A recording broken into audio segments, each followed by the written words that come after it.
সুপ্রিয় বন্ধুগণ, আসসালামু আলাইকুম। দেশ অথবা দেশের বাইরে থেকে প্রিয় বন্ধুগণ, ঠিক এই মুহূর্তে যেখান থেকে বাস্তব জীবনের গল্প শোনার জন্য আমার সঙ্গে যুক্ত হয়েছেন আমি আপন। আর যে আপন জীবনের গল্পের 1519তম পর্বে আপনাকে এই প্রতিদিনের মতো স্বাগতম জানাচ্ছি। বন্ধুগণ, আজ আমি আপনাকে শোনাবো বান্দরবানের ছেলে থোয়াই মারমার জীবনের এক ভয়ঙ্কর রকম ধর্মীয় বাস্তব জীবন কাহিনী। বন্ধুরা, আজকের গল্পের টাইটেল গভীর রাতে ঘোড়ায় চড়ে নামাজ পড়তে আসে এই পাহাড়ে। এই গল্পটা বান্দরবানের দুর্গম পাহাড়ে মারমা ছেলে থোনাইর জীবনের এক ধর্মীয় বাস্তব জীবনের গল্প। যদিও তার নাম এখন মোহাম্মদ বিল্লাল হোসেন। প্রিয় বন্ধুরা, যারা নিয়মিত আমার এই অনুষ্ঠান দেখেন, আমার এই গল্পগুলো শোনেন, তাদেরকে বলবো যে আপনারা আজকে একটু নড়ে চড়ে বসেন, কারণ আজকের এই গল্পটা অন্য 8-10টা স্বাভাবিক গল্পের মতো নয়। আজকে আমি যার গল্প রেকর্ড করতে যাচ্ছি তিনি গায়েব হইতে পারেন। গায়েব মানে বুঝেন তো, আমরা সবাই এখানে বসে আছি, আমরা তাকে দেখব না, তিনি আমাদেরকে দেখতে পাবে। তিনি অদৃশ্য হতে পারেন। আমি প্রথমে যখন এই গল্পটা পেয়েছিলাম, উনি যখন টাইটেলটা এমনভাবে লিখেছে যে ভাই আমি গায়েবই জানি, আমি অদৃশ্য হতে পারি, আমি প্রথমে অবাক হয়ে গিয়েছিলাম যেটা কীভাবে সম্ভব। তার পুরোটা গল্প পড়ার পরে আমি বুঝতে পারলাম যে তার মাঝে এমনই এক অলৌকিক ক্ষমতা রয়েছে। কিভাবে তিনি এই ক্ষমতা পেয়েছে, কেনই বা বান্দরবানের ওই দুর্গম পাহাড় থেকে তিনি এমন সাধনা অর্জন করেছে, তার সব কিছু শুনে রীতিমতো আপনি অবাক হয়ে যাবেন। এই গল্পটা সম্পূর্ণ ব্যতিক্রম ধর্মী একটা বাস্তব জীবনের গল্প।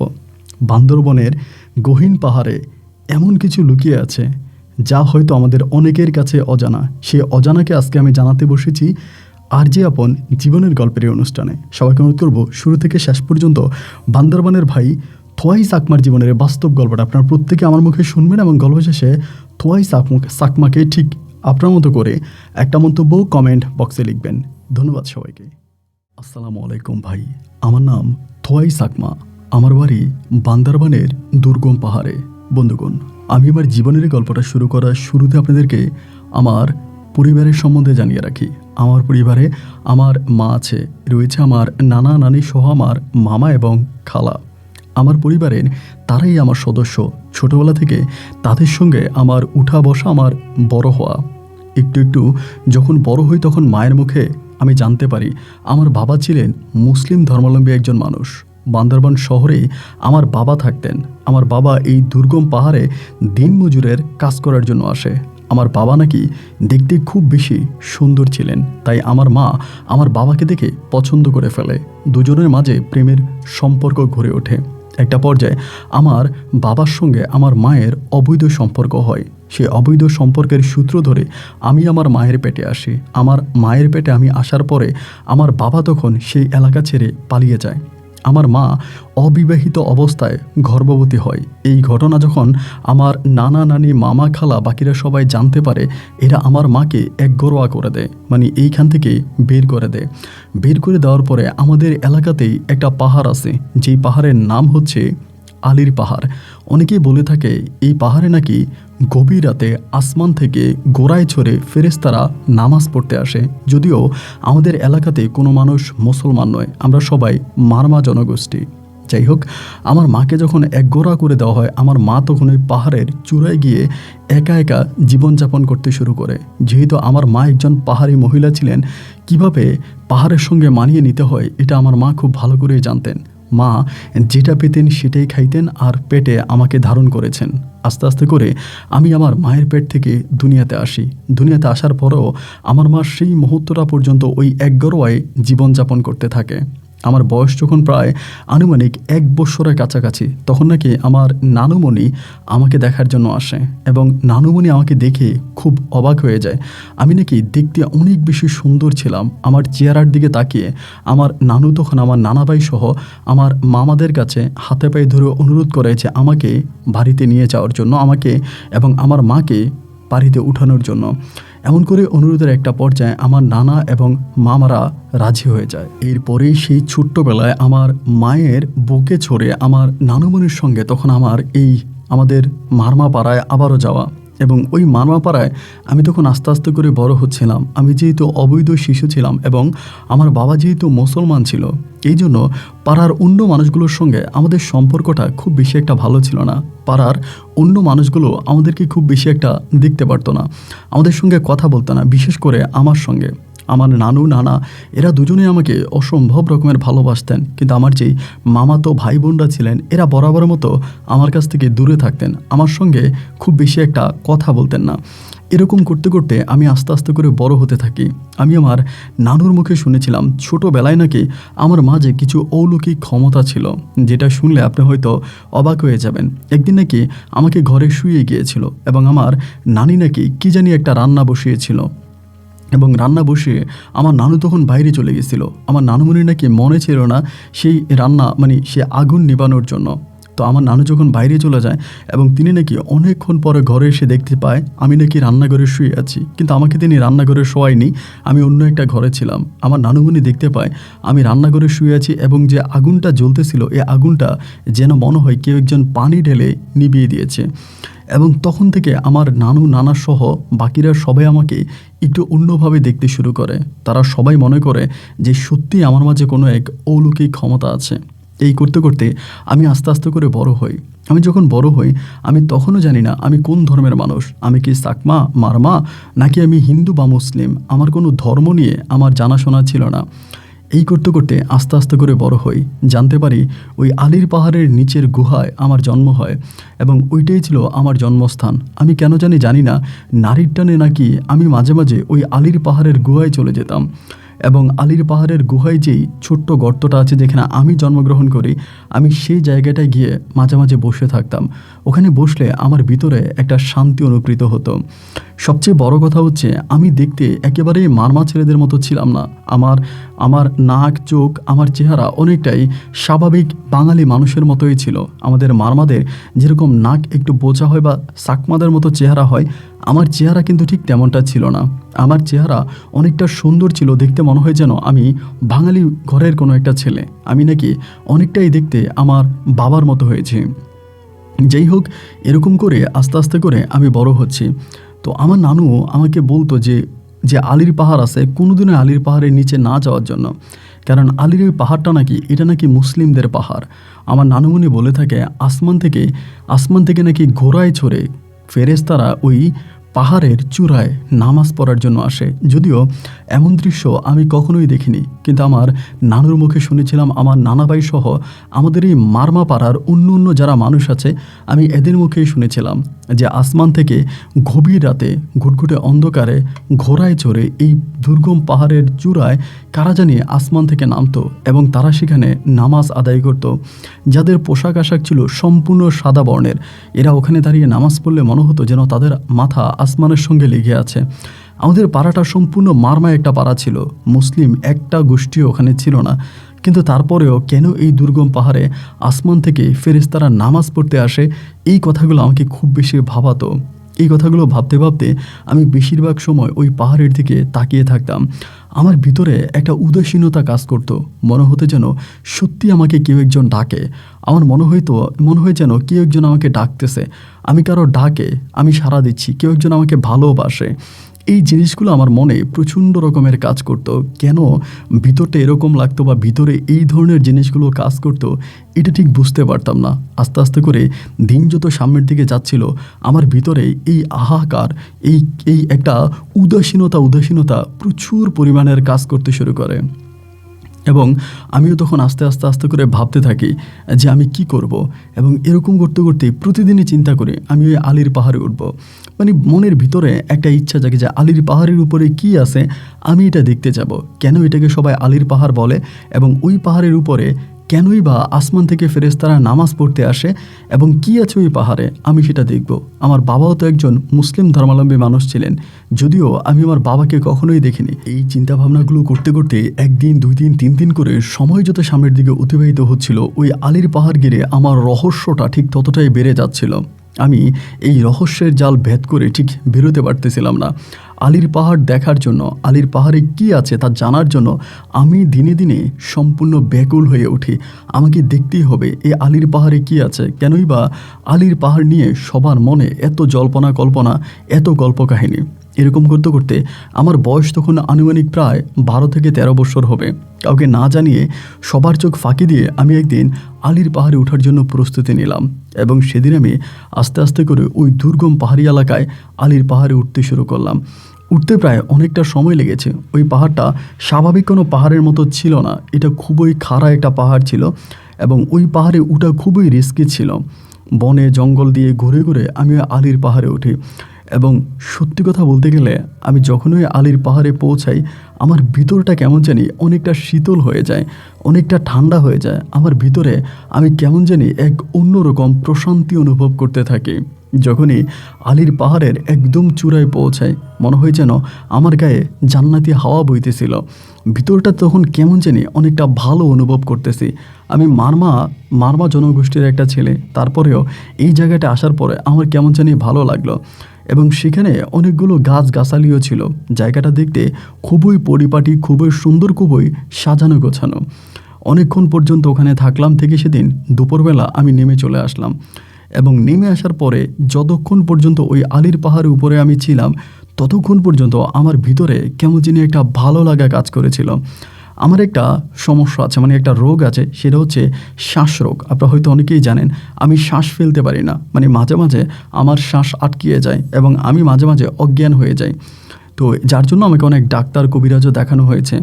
তো যে কোনোভাবেই মা আর নানু যখন জানতে পারছে আমি ওই পাহাড়ে উঠেছি তখন তারা আমার উপরে খুবই রেগে যায়। যেহেতু আমি শ্বাসরোগের রুগী, আমার শ্বাসরোগ আছে, আমি পাহাড়ে উঠা মানে আমি মৃত্যু হয়ে যাওয়া আমার। আমি যে পাহাড়ে উঠেছি আমি মারাও তো যেতে পারতাম। এরা আমার উপরে খুব ক্ষেপে যায় এবং আমাকে খুব বকাবাধ্য করে, কেন তাদেরকে না জানিয়ে, কেন কাউকে না বলে আমি এই দুর্গম পাহাড়ের উপরে উঠেছিলাম। তাদের বকা ঝোঁকা, তাদের বকনে ঝকনে খেয়েও আমি নিবৃত্তি নীরবেই তখন চুপচাপ সব কিছু সহ্য করে গেলাম, এবং এরপরেও আমি আবারও সুযোগ পাইলে ওই পাহাড়ে চলে যেতাম। এরকম করে আমার জীবন থেকে প্রায় 4 থেকে 5 বৎসরের মতো কেটে যায়। এই 4-5 বৎসরে আমি অজস্রবার এই পাহাড়ের উপরে উঠি, অনেকবারই পাহাড়ে উঠি, এবং যতবার আমি পাহাড়ে উঠি ততবারে যেন আমার ভিতরে একটা অন্যরকম শান্তি আমি অনুভব করি। আমার ভিতরটায় অনেকটা ভালো লাগে, মনে হয় যেন এই পাহাড় আমাকে এক অন্যরকম সুরে ডাকে, এক অন্যরকম আবেগে মনে হয় পাহাড় আমাকে টানে। দিন নাই রাত নাই আমি যখনই সময় পাইতাম তখনই ওই পাহাড়ের উপর উঠে বসে থাকতাম। যদিও প্রথম দিকে আমার নানা ভাই, মা যারা ছিল এরা প্রত্যেকে আমাকে বকাঝকা করতো, আমাকে ধমক দিত, রাগারাগি করতো, কিন্তু দেখলো যে আসলে এতে কোনো লাভ নাই। আমাকে ধমক দেওয়া, আমাকে বকা দেওয়া, আমার সাথে খারাপ আচরণ করা, এতে আসলে কিছুই হচ্ছে না। আমি দিন শেষে আবারও সেই পাহাড়ে উঠি এবং আমি আবারও ওই আলীর পাহাড়ে গিয়ে বসে থাকি। যার কারণে একটা পর্যায়ে তারা খুবই ক্লান্ত হয়ে গেল, টায়ার্ড হয়ে গেল, এবং এরপর তারা আর আমাকে খুব বেশি একটা বাধা দিচ্ছে না, আমাকে খুব বেশি আটকাচ্ছে না। আমি তখন আমার মতো করে প্রতিনিয়ত আলীর পাহাড়ে উঠতেছি, আলীর পাহাড় দেখতেছি। একদিন সুন্দর সময়, আনুমানিক তখন প্রায় আপনাদের মুসলিম ধর্মাবলম্বী মানুষের মাগরিবের আজানের পর মুহূর্তে। সেদিন প্রচণ্ড গরম ছিল, গ্রীষ্মের গরম ছিল, এবং ওই গরমে নিচের দিকে প্রচুর গরম লাগতেছিল। উপরে ওঠার পরে এক অন্যরকম হাওয়া বইতেছিল। অনেক দিন পর্যন্ত আমি পাহাড়ে আসি যাই, আমার বয়সটাও তখন প্রায় অনেকটা বেড়ে গেছে।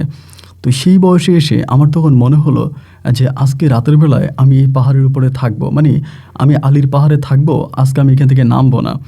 কেন ভিতরে এইরকম একটা অনুভব হলো বা কেনই বা নামতে ইচ্ছে হলো না, এই সমস্ত কিছুর ব্যাখ্যা কিন্তু আমি খুঁজে পেলাম না, আমি বুঝতে পারলাম না। এবং বুঝতে না পেরে আমি তখন ওটার উপরে উঠে, আলীর পাহাড়ে উঠে আমি ওখানে নিভৃতে বসে আছি। আস্তে আস্তে করে ঘুটঘুটে অন্ধকার নেমে আসছে, আকাশে একটা দুটো করে তারার দেখা মিলছে। কিছুক্ষণ পরেই হয়তো চাঁদ উঠবে ভাব, এবং দক্ষিণার প্রচণ্ড রকমের বাতাস বইছে। আলীর পাহাড়ের উপরে বড় বড় কয়েকটা গাছ আছে, আমি একটা গাছের নিচে নিভৃতে বসে আছি। সেদিনই বসে থাকাটাই আমার কাছে কেমন জানি একটা শান্তি অনুভব হলো। মানুষ যেভাবে ধ্যান করে, আমি ওই ধ্যান করার মতোই ওই পাহাড়ের নিচে বসে গেলাম, এবং বসে বসে আমি এটা সেটা জপতে শুরু করলাম। এবং ওই পাহাড়ের বাকি পাড়টাই ছিল, মানে ওই পাড়াটাই ছিল আপনার মায়ানমার, যেটাকে বলে মায়ানমার একটা বর্ডার ছিল। রাত্রি তখন প্রায় অনেক গভীর হয়ে গেল, আনুমানিক ঘড়ির সময় তখন প্রায় 12টা কি 1টার মতো বাজে। ওই সময় আমি হঠাৎ করে খেয়াল করে দেখলাম পাহাড়ের পশ্চিম দিক থেকে, মানে যেদিকে হচ্ছে আপনার মায়ানমার বর্ডারটা, ওই বর্ডারের দিক থেকে কে জানি আসতেছে। তাকে দেখে আমি প্রথমে একটু ভয় পেয়ে গেলাম, কি ব্যাপার, এত রাতের বেলায় এই আলির পাহাড়ে ওই দিক থেকে এই লোকটা কে আসতেছে, যার গায়ে ছিল সম্পূর্ণ সাদা পোশাক, মাথার মধ্যে মনে হয় যেন কোনো এক সাদা পাগড়ি পরে আছে, দেখতে যেন তার মুখ থেকে আলো বেরিয়ে আসতেছে, খুবই উজ্জ্বল চেহারার একটা মানুষ। আস্তে আস্তে করে তিনি আলির পাহাড়ের দিকে একটু একটু করে উঠতেছে। উনি যতটাই উপরের দিকে উঠতেছে আমি ওনার দিকে তাকিয়ে আছি, যেই লোকটা আসলেই কী চায়, কেনই বা এদিকে আসতেছে। এবং এসে এসে এসে উনি একটা গাছের নিচে দাঁড়ালেন, যে জায়গাটা আলির পাহাড়ের সবচেয়ে সুন্দর একটা জায়গা। ওই জায়গার মধ্যে দাঁড়িয়ে তিনি তখন নামাজ আদায় করার জন্য আপনার আপনার নিয়ত বাঁধলো। এবং নিয়ত বাঁধার পরে আমি সেখানে দাঁড়িয়ে আছি, এবং সে কে তা তো আমি জানি না। সে নামাজ আদায় করলো, নামাজ সম্পূর্ণ করে তখন সে আবারও যে পথ দিয়ে এসেছে সেই পথ দিয়ে চলে যাচ্ছে। আমি আমাদের মানমা বাসায় তখন তাকে ডাক দিলাম, ডাক দেওয়ার পরে লোকটা সেখানে দাঁড়িয়ে গেল। আমি আস্তে আস্তে করে তার কাছে গেলাম, যাওয়ার পর দেখলাম তার মুখের মধ্যে মৃদু হাসি, মাথায় পাগড়ি, লম্বা গুম্বা পরা। আমাকে দেখেই একটা হাসি দিয়ে বলল। আমি তাকে মারমা ভাষায় বললাম, আপনি কে? তিনিও আমাকে মারমা ভাষায় উত্তর করলেন তিনি ওই প্রদেশেই থাকে, মানে পাহাড়ের ওই পাশে মায়ানমাতে থাকে। আমি তখন বললাম, তাহলে আপনি এখানে কেন এসেছেন? উনি আমাকে উত্তর করলেন উনি নামাজ আদায় করার জন্য এসেছেন। আমি বললাম, আলির পাহাড়ে তো দিনের বেলায়ও কোনো মানুষ উঠে না, এটা নিয়ে আমাদের মারমা পাড়ায় অনেক রকমের কথাবার্তা আছে, এখানে নাকি আসমান থেকে ফেরেশতারা নামাজ পড়ার জন্য আসে ঘোড়ার পিঠে চড়ে, এরকম অনেক কথাবার্তা আমাদের এলাকার লোকজনে বলে থাকে। আপনি এরকম রাতের বেলায় একটা দেশ থেকে আরেকটা দেশের বর্ডার ক্রস করে, যদিও আমাদের ওই পাহাড়ি এলাকাতে কোনো বর্ডার ছিল না, মানে কোনো সীমানা ছিল না, এদিকে তো অনিমেষে আসা যাওয়া করা যেত। তো আমি বললাম, আপনি দুর্গম পাহাড় দিয়ে এখানে এসে এখানেই বা কেন আপনি নামাজ আদায় করতে আসলেন? উনি বলে, এখানে আমার নামাজ আদায় করতে ভালো লাগে, এই জন্য আমি এখানে নামাজ আদায় করতে আসি। আমি বলি, আপনি কি প্রতি রাতেই আসেন? সে আমাকে বলে, হ্যাঁ আমি প্রতি রাতেই আসি। আমি তাকে এটাও প্রশ্ন করেছিলাম, আপনি এত সুন্দরভাবে মারমা ভাষায় কথা বলছেন কিভাবে? উনি বলে, উনি যে পাড়ায় থাকে সে পাড়ায়ও নাকি মারমা জনগোষ্ঠী রয়েছে। তো আমরা কিন্তু ওই মারমার, মানে আমরা আমাদেরই দেশ থেকে, মানে মায়ানমার ওই দেশটাতে যাই নাই, ওই বর্ডারের ওই দিকটাতে যাই নাই, সুতরাং ওই দিকের গল্পটা আমাদের কাছে সম্পূর্ণ অজানা ছিল। তাই আমি ভেবেছিলাম হয়তো তিনি ওই পাড়ার, এই জন্য মানে উনি আমাকে বলে, তো আমি তো এখানে কখনোই কাউকে দেখি নাই, আমি তো অনেক দিন প্রায় প্রতিদিনই আমি রাতের বেলা এখানে নামাজ পড়ার জন্য আসি, আমি তো কাউকে দেখি নাই, তুমি কে? এবং আমি তখন বললাম যে ওই যে ঘরগুলো দেখা যাচ্ছে ছোট ছোট বাতি জ্বলতেছে, আমি সেই ঘরগুলোর মধ্যেই থাকি, ওইটাই আমাদের পাড়া, এবং আমি সেই পাড়ার একজন ছেলে, আমার নাম থোয়াই মারমা। পরে আমারে বলতেছে, তোমার ভয় করে না এত রাত্রিবেলা একা একা তুমি এখানে আছো? আমি বললাম, না আমার ভয় করে না। উনি বলে, ঠিক আছে, যদি ভয় না করে তাহলে থাকো। আমি বলি, আপনি কি প্রতি রাতেই আসেন? বলে, হ্যাঁ আমি প্রতি রাতেই আসি। রাতভর আমি সেই পাহাড়ের উপর ছিলাম এবং লোকটার সঙ্গে কথা হলো, সে আবার ওদিক থেকে নেমে গেল। পরের দিনে আমি সকালবেলা ভোরে ভোরে পাহাড় থেকে নেমে গেলাম। পাহাড় থেকে নেমে ঘরে আসছি, যেমনটি কথা তেমনটি আমার পাড়ার মানুষরা, মানে বিশেষ করে আমার নানি এবং আমার মা আমার সঙ্গে খুব দুর্ব্যবহার করতেছে, অনেক খারাপ ব্যবহার করতেছে। আমি কেন বারবার ওই পাহাড়ে যাই, কেন রাতকে রাত বাইরে থাকি, ঘরে আসি না? আমি তো বারবারই বলেছি যে আমার ভিতরে কেমন যেন উদাসীনতা কাজ করে, মানে মনে হয় যেন আমি এক উদাস মানুষ, ঘরবাড়ি, জীবনযাপন, এই সব কিছুই আমার কাছে কেমন যেন তুচ্ছ মনে হয়। আমার কাছে মনে হয় আমি জগৎ সংসারেরও অনেক ঊর্ধ্বে চলে গেছি। এবং এরপর থেকে আমি প্রতি রাতেই নিয়ম করে ওই আলির পাহাড়ে গিয়ে বসে থাকতাম, এখানে আপনার আসর গেড়ে বসতাম, এবং প্রতি রাতেই এই লোকটা এখানে নামাজ আদায় করার জন্য আসতো। উনি ওখানে 2 রাকাত নফল নামাজ পড়তেন ওই গাছটার নিচে দাঁড়িয়ে, এবং আমি ওনাকে প্রতিনিয়তই দেখতে পেতাম। এরকম করতে করতে লোকটার সঙ্গে আমার একটা ভালো সম্পর্ক হয়। প্রতিদিন তার সঙ্গে কথাবার্তা বলি, তিনি আমার সঙ্গে কথাবার্তা বলে, এবং দুজনের মাঝে একটা ভালো লাগার সম্পর্ক তখন গড়ে ওঠে। তিনি আমাকে বলে, তুমি মারমা সম্প্রদায়ের একটা ছেলে, এরপরেও তুমি এখানে দাঁড়িয়ে থাকো, আমি নামাজ পড়ি, তুমি খুব ভালোভাবে দেখো, তুমি কি নামাজ পড়তে চাও? আমি তখন তাকে উত্তরে দিলাম যে আমি যে শুধুমাত্র মারমা ছেলে তাও কিন্তু নয়, আমি অর্ধেক মারমা এবং অর্ধেক হচ্ছে মুসলিম। উনি বলে, যেমন? আমি তখন আমার জীবনের ঘটনাটা তাকে খুলে বললাম। আমার বাবা ছিলেন মুসলিম ধর্মাবলম্বী মানুষ, এবং বিবাহ ছাড়াই আমার মায়ের সঙ্গে আমার বাবার শারীরিক সম্পর্ক হয়, সেই থেকে আমি দুনিয়াতে আসি। এবং উনি বলল, পৃথিবীতে জন্মেছি যে যেভাবে সেই আল্লাহর সৃষ্টি, সুতরাং এই নিয়ে তুমি মনে কোনো দুঃখ রেখো না। এবং তার সঙ্গে কথা বলতে বলতে হঠাৎ করে আমার ওই শ্বাসরোগটা দেখা দিল। এটা আমার মাঝে মাঝেই দেখা দেয়। সেদিন হঠাৎ করে মানে শিরাতে হঠাৎ করে শ্বাসরোগটা যখনই দেখা দিল, আমার মনে হয় যেন আমি জায়গার মধ্যে সেন্সলেস হয়ে যাব। উনি দৌড়িয়ে এসে আমার বুকের মধ্যে হাতটা রাখলো, রেখে আমাকে তার বুকে জড়িয়ে ধরলো।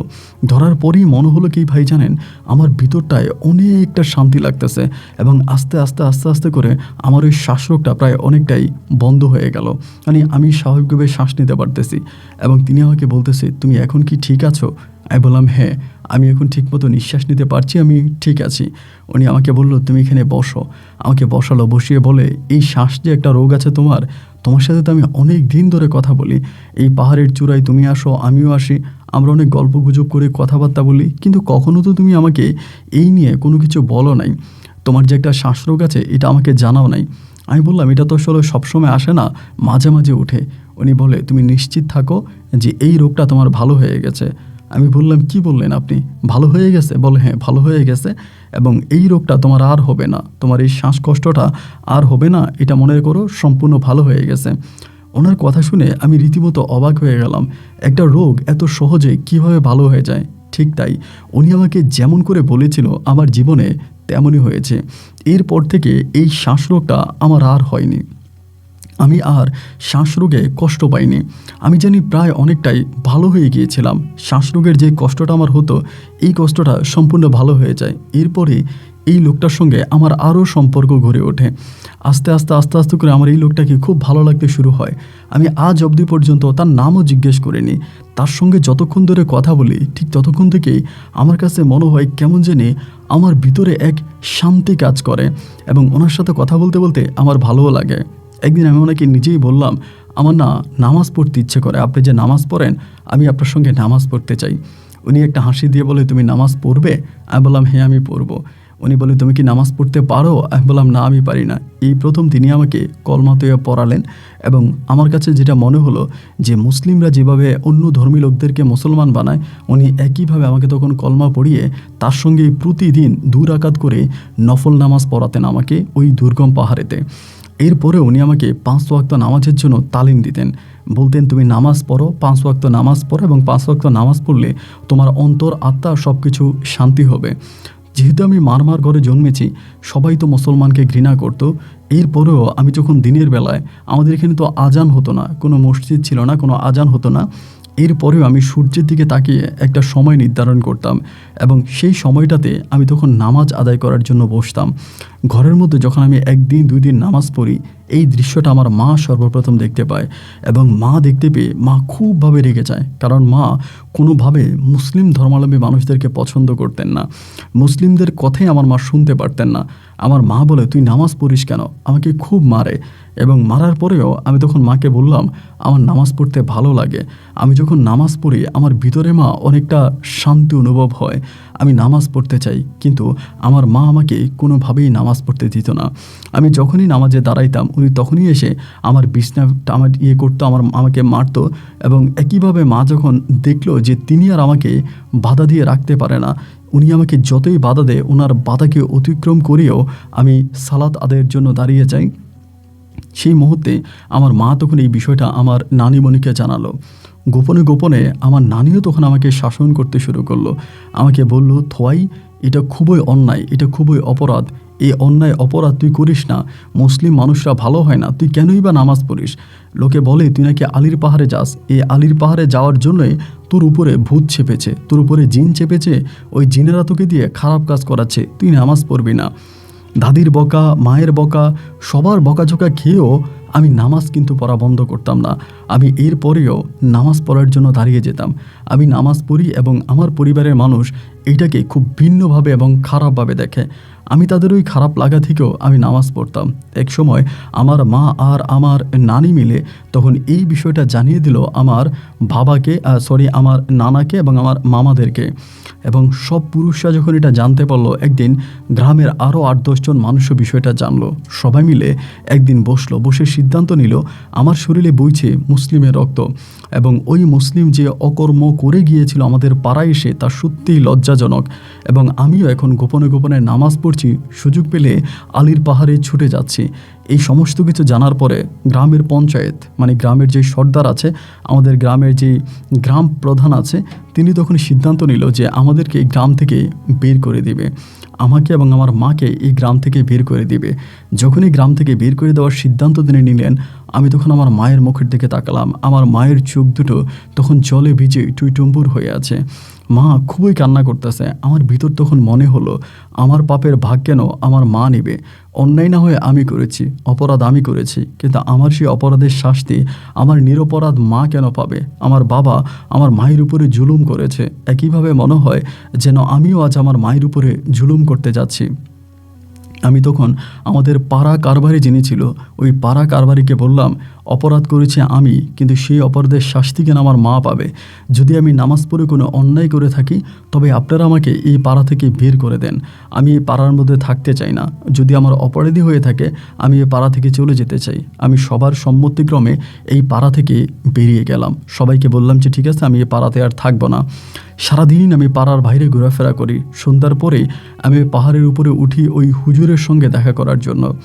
সন্ধ্যার পরে উনি যখন আসে, রাত্র প্রায় মধ্যরাতি উনি আসে, এবং উনি আসার সময় উনি হাতে করে সেদিন খাবার নিয়ে আসে।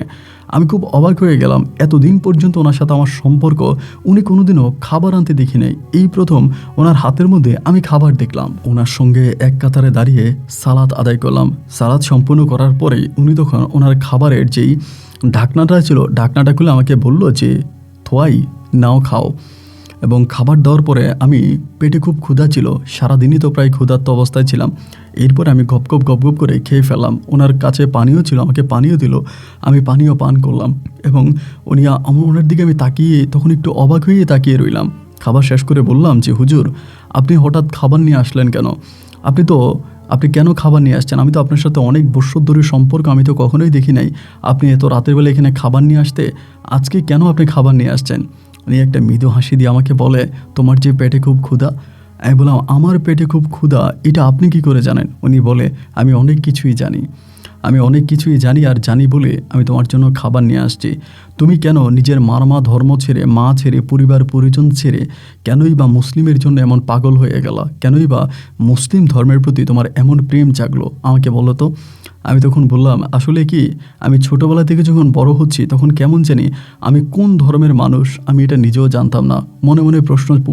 মনে প্রশ্ন করতো যে আমার ধর্মটা আসলে কি, আমার পরিবার পরিজন, আমার সবাই আপনার মারমা ধর্ম গ্রহণ করা, তারা সবাই মারমা ধর্ম পালন করে। আমার ভিতরে কখনোই না কোনো ধর্ম নিয়ে কোনো রকমের কোনো কিছু আসে নাই, এবং আমি কোন ধর্মের মানুষ আমি সেটাও জানতাম না। যেদিন থেকে আমি আপনাকে এই দুর্গম পাহাড়ে নামাজ পড়তে দেখেছি, আল্লাহর দরবারে দুটো হাত তুলে চোখের পানি ফেলতে দেখেছি, আপনার দিকে তাকিয়েছি, তখন আমার ভিতরে একটা অনুপ্রেরণা আসছে যে আমি মুসলিম হব, আমার ধর্ম মুসলিম ধর্ম। এবং যেদিন আমি আপনার সাথে দাঁড়িয়ে সর্বপ্রথম সালাত আদায় করেছিলাম, ওই দিন আমার কাছে মনে হচ্ছিল যেন ইসলাম ধর্মই পৃথিবীর শ্রেষ্ঠ ধর্ম। এইটা আমার মনে আসার পর থেকে আমি আপনার সঙ্গে মিলেছি, কথা বলেছি, দেখা করেছি, এবং আপনি আমাকে মুসলিম বানিয়েছেন। আর এই ধর্মের জন্য আমি সব কিছুই ছাড়তে পারি, কেন জানি ধর্মের প্রতি এক অন্যরকম প্রেম আমার মনে জেগেছে। আমার কথাগুলো শুনে উনি অবাক হয়ে আমার দিকে তাকিয়ে থেকে আমাকে বলে, তোয়াই, এরপর তুমি কি করবা? আমি বললাম, কি করব সেটা জানি না, আমাকে তো পাড়ায় যাওয়া নিষেধ করে দিয়েছে, আমি তো আর আমার পাড়ায় যেতে পারবো না, এখন কি করব তা ঠিক জানি না। আমি ভেবেছিলাম এই কথাটা বললে হয়তো এই লোকটা আমাকে তার পাড়ায় নিয়ে যাবে, যদিও এখানে কোনো বর্ডার নাই, কোনো কিছুই নাই, উনি চাইলে আমাকে অনিমাসেই তার পাড়ায় নিতে পারে। কিন্তু উনি আমাকে হাসি দিয়ে বলল, তুমি একটা কাজ করো, এখানে একটা ঘর বানাও, এখানে একটা ছোট ঘর বানাও, এবং এখানে একটা মসজিদ বানাও, একটা ছোট মসজিদ এখানে বানাবা, একটা ঘর এখানে বানাবা, এখানেই তুমি নামাজ পড়বা, এখানেই তুমি থাকবা। তো আমি তখন বললাম যে আমি যে থাকবো, আমি খাবো কোথায়? এই দুর্গম পাহাড়ে আমি খাবার কোথায় পাবো? উনি বলে, আমি প্রতি রাতেই তোমার জন্য খাবার নিয়ে আসবো, তুমি প্রতি রাতে এখানে খাবার পাবা, আমি রাতে যেই খাবারটা দিব তুমি খাওয়ার পরে দিন পর্যন্ত খাবারটা খেতে পারবা, তুমি এখানে মাটি ঘর্ত করো। এবং এরপরে আমি সিদ্ধান্ত নিলাম যে ঠিক, উনি যা বলেছে আমি তাই করব। পরে গোপনে আমার পাড়ায় যাই, এবং পাড়ায় গিয়ে আমার যেই বন্ধু বান্ধব আছে বা পাড়ায় আমার বয়সী যারা আছে ওদের সঙ্গে কথাবার্তা বলে, তখন তাদের পাড়া থেকে গোপনে কোদাল সহ অন্য কিছু আমি সব কিছু গ্রহণ করে আমি ওই পাহাড়ের উপরে একটা গর্ত করি, যেই গর্তে আমি থাকার মতো একটা ব্যবস্থা আমি করি। আমি এখানে থাকার মতো একটা ব্যবস্থা করি, এবং ওই গর্তের ভিতরে আমি তখন থাকতে শুরু করি, এবং তার উপরে ওনার দেওয়া মতো মানে ওনার কথা মতো আমি এখানে একটা ছোট্ট করে ঘর নির্মাণ করি, যেখানে আমরা নামাজ আদায় করতে পারি। উনি মধ্যরাতে আসে এবং আসার পরে আমার জন্য সারা দিনের খাবার নিয়ে আসতো, আমার জন্য পানি নিয়ে আসতো, খাবার নিয়ে আসতো। সারাদিন খাবার খাওয়ার পরেও আমার কাছে খাবার অবশিষ্ট থাকতো। কেন জানি ওই খাবারগুলো আমার কাছে জান্নাতি খাবারের মতো লাগতো। আমি অনেক খাবার মানে একটু খাবার খেলে মনে হতো যেন আমার পেট ভরে যায়, মানে একটুখানি খাবার মুখে নিলেই মনে হয় আমার পুরো পেট ভরে গেছে। এবং সারাদিন আমার ভিতরে তেমন কোনো ক্লান্ততা কাজ করতো না, ভিতরটাই খুব ভালো লাগতো, খুব শান্তি লাগতো। এমন করেই তখন আমার দিন আর রাতগুলো কাটতে থাকে এবং আমি একজন ওই আলীর পাহাড়ের মানুষ হয়ে যায়। আস্তে আস্তে করে আমার পাড়ার মানুষেরা মানে আমাদের মারমা পাড়ার অনেকেই বিষয়টা জেনে যায়। আমি আলীর পাহাড়ে থাকতেছি, সেখানে মুসলিম ধর্ম গ্রহণ করেছি, সেখানে মসজিদ বানিয়েছি, নামাজ পড়তেছি। তো প্রথম দিকে এই বিষয়টা নিয়ে কেউ আর কোনো কিছু বলে নাই। এভাবে দীর্ঘ অনেকগুলো মাস অতিবাহিত হয়ে যাওয়ার পরে এই হুজুরটা একদিন আমাকে বলে যে, থোয়াই, আমি তো এই জায়গায় আর আসবো না, আমি এই জায়গা থেকে চলে যাব, এবং আমি যদি না আসি তাহলে তুমি খাবা কিভাবে, থাকবা কিভাবে, আমাকে বলে। আমি তখন বললাম, কিভাবে থাকবো, কিভাবে কি করব আমি তো জানি না, আপনি তো আমাকে খাবার দেন, আমি তো আপনার খাবার খেয়ে বেঁচে আছি, আপনি খাবার দেন, আমি খাবার খাই, নামাজ পড়ি, এইভাবেই তো আমার দিন কাটে, এরপরে কি হবে তা তো আর জানি না। উনি বলে, তোমাদের পাড়ায়, সে সময় কিন্তু আমাদের পাড়ায় অনেকগুলো ছেলের সঙ্গে আমার ভালো সম্পর্ক হয়ে যায়। মাঝে মাঝে যেহেতু আমাকে পাড়া থেকে বের করে দিয়েছে আমাদের পাড়া কারবারি, তো আমার বয়সী যারা এই পাড়ায় আছে তারা গোপনে গোপনে আমার কাছে আসে, আমার সঙ্গে দেখা টেকা করে এবং সবার সঙ্গে মোটামুটি আমার খুব ভালো একটা সম্পর্ক। হুজুর তখন আমাকে বলল, আমি এখানে হয়তো আর আসবো না, এই জায়গায় আমি আর আসবো না, তবে তোমাকে একটা কথা বলে যাই। আমি যেখানে দাঁড়িয়ে মানে যে জায়গাটা দাঁড়িয়ে আমি নামাজ আদায় করতাম মানে সালাত আদায় করতাম, তুমি সেই জায়গাটা ঠিক তোমার হাত বরাবর মানে তোমার হাতের এক হাত গর্ত করবা। এক হাত গর্ত করার পরে তুমি এখানে একটা জিনিস পাবা।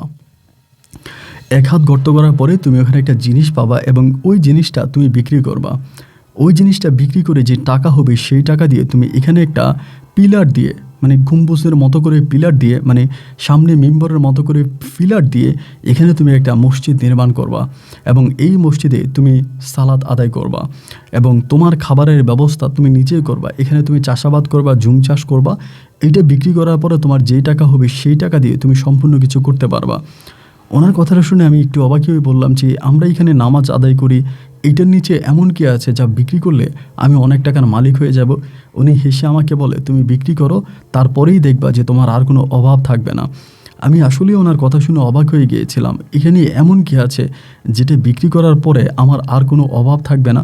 আমি ওনাকে বললাম, আপনি যদি না আসেন তবে সত্যি আমার বড় কষ্ট হবে।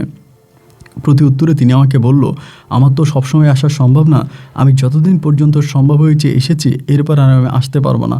তবে তুমি মনে রাখবা যে তুমি তোমার হাত বরাবর এক হাত পর্যন্ত গর্ত করবা এবং এক হাতের বেশি তুমি কখনোই গর্ত করবা না, বা এইটার গর্ত করে এরপরে কি আছে তা আর কিন্তু তুমি দেখতে যাবা না। যদি এরপরে কি আছে তা তুমি দেখতে যাও তাহলে তোমার মৃত্যুও হতে পারে। আমি তখন ওনাকে বললাম, কি বলেন হুজুর, এক হাতের নিচে কি আছে, মানে এক হাতের থেকেও বেশি নিচে যদি আমি যাই তাহলে আমার মৃত্যু হবে কেন? আমার মৃত্যু হওয়ার কারণ কি? উনি বলে, এর থেকেও বেশি ব্যাখ্যা আমি আর তোমাকে দিতে পারবো না, শুধু যেটুকু বলেছি তুমি ততটুকুই করো, তার বাইরে কোনো কিছু করার চেষ্টা করো না। উনি আমাকে যেমন করে বলে আমি তো উনি সারা রাত জেগে অপেক্ষা করি যে এটা কি, এবং উনি বললে এরপরে উনি আর আসবে না এবং আমাকে এখানে এক হাত পর্যন্ত গর্ত করে যদি আমি কিছু একটা পাই সেটা বিক্রি করে এখানে একটা মসজিদ নির্মাণ করার জন্য, আমার থাকার জন্য ঘর নির্মাণ করার জন্য, এবং সে জায়গায় যেহেতু এটা একটা পাহাড়ি জায়গা এবং সেখানে যাতে জুম চাষ করে আমি নিজে নিজে খেতে পারি সেই ব্যবস্থা করার জন্য। যেমন কথা তেমন কাজ। রাত পেরিয়ে যখন সকালে সূর্যটা উদয় হলো, আমি তখনই আমার ওই পাড়ার বন্ধুদের সঙ্গে দেখা করতে গেলাম এবং তাদের কাছ থেকে আমি পুনরায় আবারও কোদাল নিয়ে আসলাম। এসে আমি পরের দিনে উনি যেখানে দাঁড়িয়ে সালাত আদায় করতো সেই জায়গাটায় এক হাত পর্যন্ত আমি গর্ত করি। আলহামদুলিল্লাহ, এক হাত পর্যন্ত গর্ত করার পরে আমি এমন একটা জিনিস পাই যেটা সম্পূর্ণ আমার কল্পনারও বাইরে ছিল, এবং এটা পাওয়ার পরে আমি তো কোনোদিনও মানে আমার জন্মের পরে মনে হয় না যে আমি কখনো বান্দরবান শহরে গিয়েছিলাম বা আমাদের ওই মারমা পাড়া বা আমাদের ওই মারমা এরিয়া ছেড়ে আমি এর দূরে কোথাও গিয়েছিলাম। আমি আপনাকে বলি রাখি, এটা একটা স্বর্ণের বলের মতো ছিল, বলের আকৃতির একটা স্বর্ণের জিনিস ছিল এবং যেটা খুবই দামি একটা ধাতব পদার্থ। তো আমি চিন্তা করলাম যে এটা তো আমি এটা কালার দেখেই বুঝে গেছি যেটা এটাই হবে। তো এটা হাতে নিয়ে আমি চিন্তা করলাম আমি এটা বিক্রি করবো কীভাবে, আমি তো কখনোই পাড়াতে যাই না, মানে পাড়ার বাইরে যাই নাই, এটা বিক্রি আমি কিভাবে করতে পারি। তো আমাদেরই মারমাপাড়ার আমার আরেকজন বন্ধু আছে, ও হচ্ছে মারমা, ওর সঙ্গে আমি তখন এই বিষয়টা নিয়ে কথা বলি। আমি যেটা পেয়েছি তাকে বলি না, শুধু বলি যে আমি এমনি এমনি একটু বান্দরবানের বাইরে যেতে চাই, কোথাও যাব। পরে ওর মাধ্যমে আমি জানতে পারি ওর মানে যে বাবা আছে, মানে ওরই বাবা থাকে হচ্ছে চট্টগ্রামে, এবং সেখানে ওর বাবা চাকরি করে। তারা হচ্ছে মানে ওদের পরিবারের অন্যরাও অনেকেই চিটংয়ে থাকে। তো ওর সঙ্গে আমি তখন এই প্রথমেই পাড়া ছেড়ে পাহাড় ছেড়ে চট্টগ্রামের উদ্দেশ্যে রওনা দিই। তো এটা আকারে অনেকটা বড় ছিল, তো এত বড়টা আমার প্রয়োজন ছিল না। আমি প্রথমত স্বর্ণ যে কাটা হয় সে কাটার মেশিনটা নিই, এবং যেভাবে স্বর্ণ গলাতে হয় এটা আমি নিজে নিজে শিখি একটা স্বর্ণকারের দোকানে। নিজে নিজে শিখি কীভাবে গালাইতে হয়, কীভাবে পোড়াইতে হয়, এবং সেই থেকে আমি আমার পরিমাণ মতো স্বর্ণ সেখান থেকে সরিয়ে আমাদেরই ধর্মের ওই ভাইয়ের সহযোগিতায় আমি তখন এটা চট্টগ্রামের একটা হিন্দু স্বর্ণকারের দোকানে বিক্রি করি। যদিও এটার দাম ছিল অনেক বেশি, আমি অর্ধেক পর্যন্ত বিক্রি করি এবং বাকিটা আমি রেখে দিই।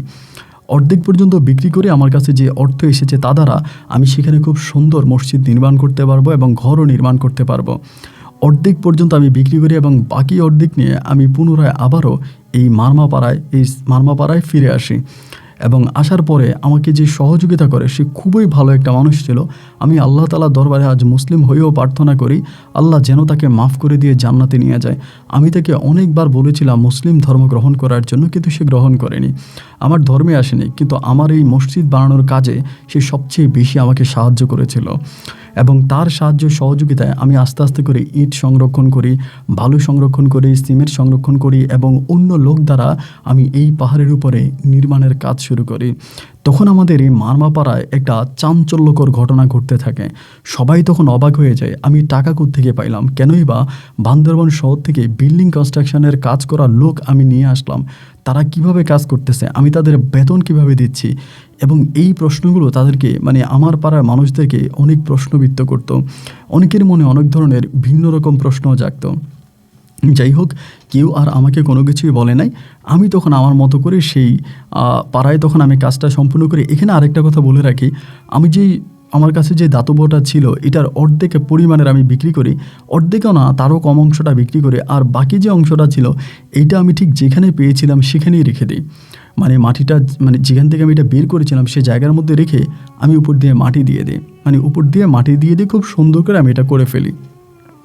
যাই হোক, এরপরে আর আমি এই নিয়ে কোনো কথা বলি না, আমি আমার মতো করে থাকি। কিন্তু উনি আর আসে না, এই যে আমার কাছে আসতো, যে সবসময় আমার কাছে আসতো, সে আর আমার কাছে আসে না।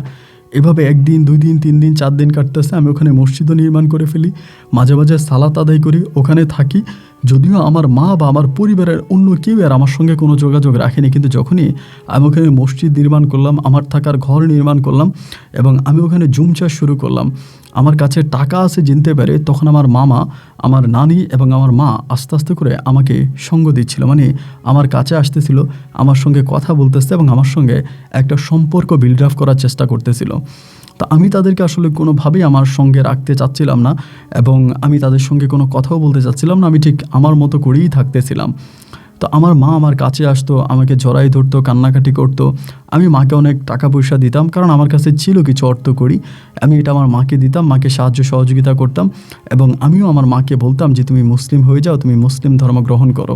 কিন্তু আমার মা কোনো সময় মুসলিম হতো না, বা মুসলিম তার সম্পূর্ণ অপছন্দ ছিল। এরকম করি প্রতিনিয়তই মা আমার পাড়ায় আসতো, আমার কাছে আসতো। মায়ের সঙ্গে সম্পর্কটা আমার আস্তে আস্তে করে খুব গভীর হয়ে যায়। এক পর্যায়ে মা আমারে বলে যে আমি তোকে বিয়ে করাবো। আমি তখন বললাম যে আমি তো মুসলমান হয়ে গেছি, আমাদের পাড়ায় তো কোনো মুসলিম মেয়ে নাই, এবং আমি কিভাবে বিয়ে করব? আমি তো বিয়ে করলে মুসলিম মেয়েকেই করব। আমার মা তখন আমাকে বলে আমি তোকে আমাদের পাড়ারই একটা সুন্দরী মেয়েকে বিয়ে করাবো, সে মারমা হলেও কি হবে, সে তোকে অনেক পছন্দ করে। তা আমি তখন বললাম যে মারমা হলেও সে আমাকে পছন্দ করে, তার নাম কি? মা তখন আমাকে বললো যে মিথিলা মারমা। তো মিথিলা মারমা হচ্ছে আমার মায়ের চাচাতো বোনের মেয়ে। আমার মায়ের চাচাতো বোনের মেয়ে আমাদের পাড়ায় থাকে, ওই মানে ইয়েতে আপনার মারমা পাড়ায় থাকে। পরে ওরে কিন্তু আমি চিনি, আবার দেখতে খুবই সুন্দরী। তো আমি তখন মাকে বললাম যে মা না, আমি তোকে বিয়ে করব না, কারণ ও তো মারমা, মানে ও তো মুসলমান না, আমি তো মুসলিম মেয়েকে বিয়ে করবো, আমি যেহেতু মুসলিম হয়ে গেছি। আমার মা বলে এই পাড়ায় তো অন্য কোনো মেয়ে নাই, তুমি তোকে ওকে বিয়ে করাবো। মানে মা খুব চাপ দিচ্ছে, এত পরিমাণে চাপ আমাকে দিচ্ছে বিয়ের জন্য, আমি তখন বিয়ে করবোই না। মানে বিয়ে করার কোনো ইচ্ছে আমার মাথায় নাই, কিন্তু মায়ের চাপে পড়ে আমি একরকম তখন বাধ্য হয়ে গেলাম বিয়ে করার জন্য। তবে বিয়ে করার আগে আমি তখন মিথিলা চাকমার সাথে আমি বসে কথা বলে আমি ওকে বলি যে দেখো, তুমি কোন ধর্ম পালন করবে এটা তোমার ব্যক্তিগত বিষয়, তবে আমি যে ধর্ম পালন করতেছি আমার ওই ধর্মের কাজে কোনো বাধা দেওয়া যাবে না।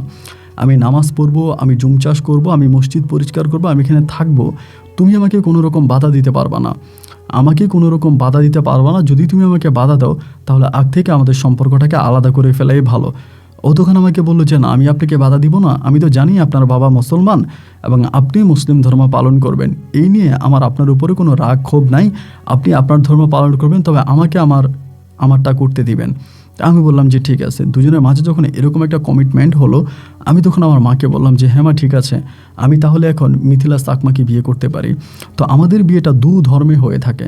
প্রথমত আমাদের মুসলিম ধর্ম অনুযায়ী আমি একজন হুজুর ডেকে আনি এবং ওই হুজুর মুসলিম ধর্ম অনুযায়ী আমাদের বিয়েটা পড়ায়। আবার পুনরায় আমাদের মারমা জনগোষ্ঠীর যেরকম বিয়ে হয় দুভাবে আমাদের বিয়েটা সম্পন্ন হয়। এবং দুভাবে বিয়েটা সম্পূর্ণ হওয়ার পরেই এই বান্দরবানের দুর্গম পাহাড়ে আমি তখন মিথিলাকে নিয়ে থাকতে শুরু করি। যদিও আলীর পাহাড়ে থাকা মিথিলার জন্য খুব কষ্টসাধ্য হয়ে যাচ্ছিল, ও সেখানে থাকতে রাজি হয় না, ওর এখানে থাকতে ভয় লাগে। এরপরেও আমি ওকে আস্তে আস্তে আস্তে আস্তে করে আমার সঙ্গে রাখতে শুরু করি। এভাবে দিন আর রাত কাটতেছে, আর আমি ওই হুজুরটাকে অনেক মিস করি, যার মাধ্যমে আমার শ্বাসকষ্ট ভালো হলো, যার মাধ্যমে আমি একটা অলৌকিক জিনিস পাইলাম, যার মাধ্যমে আমার থাকার মতো একটা ঘর হলো এবং পাড়ায় আমি ফিরে যেতে পারলাম, পাড়ার মানুষের সাথে আমার সম্পর্কটা ঠিক হয়ে গেল, আমি একটা মসজিদ নির্মাণ করলাম, একটা পবিত্র ধর্মে আসলাম। সেই মানুষটাকে তো আমি এখন আর দেখি না। উনি যদি আসতো তাহলে আমার কাছে সত্যি অনেক ভালো লাগতো। তবে ওনার গল্পটা আমি আজ অবধি পর্যন্ত তেমন কোনো মানুষের কাছে বলি নাই, আমি সে সময় পর্যন্ত কাউকেই বলি নাই। আমার যিনি বউ আছে মিথিলা চাকমা, মিথিলা মারমা, আমি এই মারমা আমার বউয়ের কাছেও কিন্তু আমি এই সত্য কথাটা বলি নাই, আমি সেটা তখনও লুকিয়ে রেখেছিলাম। এইভাবে দিন আর রাতগুলো যাইতেছে, দিনগুলো কাটতেছে। আমার বউ আমাকে প্রতিনিয়তই প্রশ্ন করে আমি ইট কেনার টাকা কোথায় পাইলাম, মসজিদ কিভাবে নির্মাণ করলাম এবং ঘর কিভাবে নির্মাণ করলাম, এই প্রশ্নগুলো সে আমাকে প্রতিনিয়তই করতো। আমি তার প্রশ্নের কোনো সৎ উত্তর দিতে পারতাম না এবং প্রশ্নের সৎ উত্তর দিতে না পারার কারণে সে আমার উপরে ক্ষিপ্ত হয়ে যেত, আমার উপর রেগে যেত এবং সত্যতা জানার জন্য ও প্রচুর পরিমাণের আমাকে চাপ দেওয়া যেত। আমি তাকে বলতাম যেভাবেই হোক, যে করে হোক, আমি তো বানাইছি, আমি তো করছি, কিন্তু না, সে আমাকে নাসর বাঁধে, তার কাছে আমার সত্যিটা বলাই লাগবে। আমি কিভাবে এসব তৈরি করলাম, কিভাবে বানাইলাম, কিভাবে কি করলাম, এই সব কিছু তার কাছে আমার বলাই লাগবে। আমি যতই তার কাছ থেকে লুকানোর চেষ্টা করি কিন্তু আমি লুকাতে পারি না। শেষ পর্যন্ত আমি তাকে সত্যিটা বলে ফেলি যে মিথিলা চাকমা, আমি এইভাবে এই কাজগুলো করি। এবং এগুলো জানার পরেই সে মানে তার ভিতরে এক অন্যরকম লোভ কাজ করতে শুরু করে। এবং যখনই লোভ কাজ করতে শুরু করে, একটা সময় হলো কি, সে আমারে বলতেছে কোন জায়গা, মানে তুমি আমি কিন্তু তাকে জায়গাটা বলি নাই যে কোন জায়গাতে আমি ঘর্ত করে জিনিসটা পেয়েছি, এটা কিন্তু বলি নাই। ওইটা কিন্তু আমার মসজিদের ভিতরে পড়ে গেছে। এটা কিন্তু যে ঘর্তটা আমি যেখানে এটা রেখেছিলাম এটা কিন্তু মসজিদের ভিতরে, এবং মসজিদের ভিতরটা কিন্তু ইট সিমেন্ট দিয়ে ঢালাই হয়ে গেছে, এটা কিন্তু চারপাশ দিয়ে ঢালাই করে ফেলেছে, এটা কিন্তু মাঝখানে রয়েছে। তো এই কথাটা কিন্তু আমি সেই মুহূর্তে তাকে জানাই নাই। যখন আমি তাকে জানাই নাই, সে আমাকে প্রতিনিয়তই বলতো যে না, তুমি বলো না এটা কোথায় আছে, এটা কোথায় আছে, আমাকে বলো, আমাকে বলো। তো বলতে বলতে একটা পর্যায়ে আমি তাকে বললাম যেটা এমন জায়গা আছে, এটা ঢালাই হয়ে গেছে। এখন সে আমাকে বলে সেটা দেখবে। তা আমি তার ভিতরে যে পরিমাণের আক্ষেপ দেখলাম, যে পরিমাণের উত্তেজনা দেখলাম, এতে আমি যদি এটা ওখান থেকে বের না করি তাহলে সে একাই বের করে ফেলবে বা আমাদের পাড়ার অন্য লোকদেরকে জানিয়ে দিবে। আমার কাছে তখন মনে হলো যে তার কাছে আমি যেই কথাগুলো বলেছি, এই কথাগুলো বলাটাই মনে হয় আমার পাপ হয়ে গেছে। তার কাছে এই কথাগুলো বলাটা আমার ঠিক হয়নি। আজ আমি তাকে জানিয়ে দেওয়ার জন্যই কিন্তু সে এই কাজগুলো করতে পারতেছে। সর্বোপরি আমি কি করব ঠিক বুঝতে পারতেছিলাম না। যতই তার কাছ থেকে নিজেকে লুকানোর চেষ্টা করলাম, এই জিনিসটা আমি লুকাতে পারলাম না।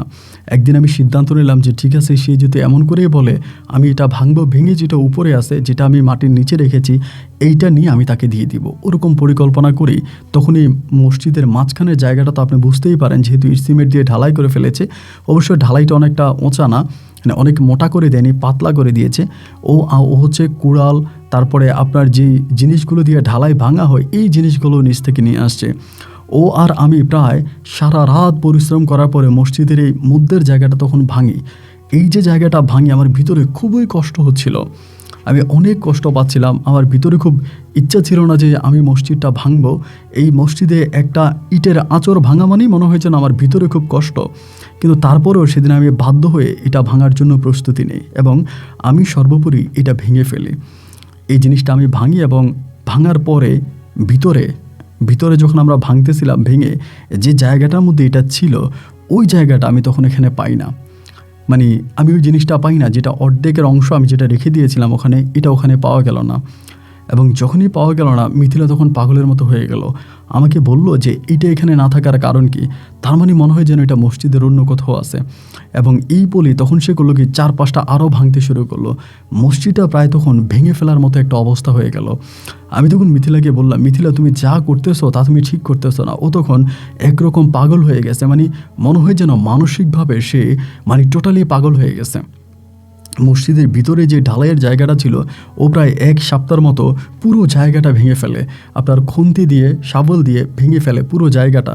যেহেতু ওখানে কেউ নামাজ পড়তো না, শুধু আমিই পড়তাম, ওই জায়গাটা উপরে ভেঙে ফেলে, কিন্তু এটাও পায় না। না পাওয়ার পরে ও আমাকে বলে, তোমাকে না ওই হুজুরটা বলেছিল যে 1 হাতের নিচে গর্ত না করার জন্য। আমার মনে হয় 1 হাত নিচে আরও কিছু আছে, আমরা আরও গর্ত করব। এই সময়টাতে আমাকে বাধা দিলাম যে মিথিলা, এর থেকেও বেশি কিছু তুমি করতে যাও না, এর থেকেও বেশি কিছু হলে মনে হয় যেন মারাত্মক কিছু হতে পারবে। কিন্তু ও আমার কোনো কথাই শুনলো না। ও আমার কোনো কথা না শুনে ও আমাকে বলল যে না, আমি এটা আরও নিচে গর্ত করব। এবার যখন 1 হাতের নিচেও গর্ত করতে শুরু করলো, যখনই বুক পরিমাণের গর্ত করে ফেললো, তখনই এক ধরনের এক কালো পাথরের সন্ধান ওখানে পাওয়া গেল। পাথরটা ছিল সম্পূর্ণ কালো এবং পাথরটা কালো থাকার পরে ও হাত দিয়ে যখন পাথরটা পরিষ্কার করলো, মানে মাটি উঠালো, উঠিয়ে যখনই প্রথমে ওর পা ঠিক এই পাথরের উপরে রাখলো, এর মাঝে ও একটা চিৎকার দিয়ে উঠলো। এবং চিৎকার দিয়ে ওঠার পরে আমি তখন করলাম কি, উপরের দিকে টান দিলাম। আমি তখন উপরে ছিলাম, টান দিয়ে দেখলাম যে তার পায়ের যে নিচের অংশটা আছে এটা মনে হয় যেন সম্পূর্ণ পুড়ে গেছে। মানে পাথরটা এত গরম ছিল। এবং এরপরে আমি উপর থেকে এটার মধ্যে মাটি ঢেলে দিলাম। মাটি ঢেলে দেওয়ার পরে আমি তাকে উঠালাম, তখন সে তার এই দুটো পা আর নাড়াতে পারে না। এবং দুটো পা নাড়াতে পারে না, দুটো পায়ের সঙ্গে সঙ্গে তার মুখের জবানও প্রায় বন্ধ হয়ে গেছে। ও আর কথাই বলতে পারে না। একজন মানুষ প্যারালাইজড হলে যেরকম হয়, একেবারে সম্পূর্ণ একজন প্যারালাইজড রোগীর মতো হয়ে গেল। আমি ওর সঙ্গে বারবার কথা বলার চেষ্টা করি, মিথিলা কী হয়েছে কী হয়েছে, ও কিছু বলে না। এবং সর্বোপরি আমি তখন তাকে এই আলীর পাহাড় থেকে নিচে নামাই নিয়ে আসি। নিচে নামিয়ে আনার পরে আমার পাড়ার যারা আছে সবাই তাকে, আমাদের যেই আপনার চিকিৎসা আছে, আমরা যে চিকিৎসা করি কবিরের যে চিকিৎসা, কারণ আমাদের এলাকাতে কোনো কবিরাজ নাই, কোনো ডাক্তার নাই, উন্নত কোনো চিকিৎসা নাই। আমরা যাই হোক যেটাই হোক শুধুমাত্র ঝাড় ফোকর এর মাঝে আছে। তো ওকে ঝাড় ফোকর দেওয়া হইতেছে, ওকে শোয়াই দেওয়া হইলো, ওর উপরে চিকিৎসা করা হচ্ছে, কিন্তু কোনোভাবেই ও ঠিক হচ্ছে না। ও আর কোনোভাবেই ঠিক হইতেছে না এবং ও প্রচুর পরিমাণের মানে আপনার একদম প্যারালাইজড রোগীর মতো হয়ে গেছে, মানে হাত পা ছেড়ে দিছে। তো তারপরও আমি বিস্তারিত ঘটনা কাউকে বলি নাই যে আমার মসজিদ ভেঙে ফেলেছে বা পাথরের ঘটনা, এটা আমি কিছুই বলি নাই। তো আমি কিন্তু মিথিলাকে অসম্ভব রকমের ভালোবাসতাম। ও যদিও আমার ধর্মে আসেনি, কিন্তু ও মেয়েটা অনেক ভালো ছিল, মানে অমায়িক একটা মেয়ে ছিল, খুবই ভালো ছিল। দিন যত সামনের দিকে যাচ্ছে আমি ওর প্রতি ঠিক ততটাই দুর্বল হয়ে যাচ্ছি। আমি ওর চিকিৎসা করতেছি, ওকে ভালো করার জন্য চেষ্টা করতেছি। ওকে আমরা বান্দরবান শহরে পর্যন্ত নিয়ে যাই, চট্টগ্রামে নিয়ে যাই।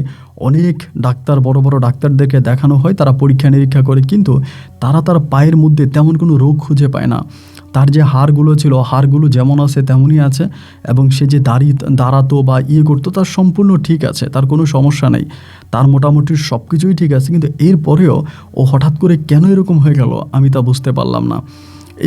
এই বলার পরে তখন আমাদের মারমাতে মানে এভাবে সে প্রায় আপনার 4 থেকে 5 মাসের মতো অসুস্থ ছিল। টোটালি 4-5 মাস সে কোনো কথা বলতে পারতো না, হাত পা নাড়াতে পারতো না এবং প্যারালাইজড হওয়া রোগীর মতো শুধু শুয়ে থাকতো।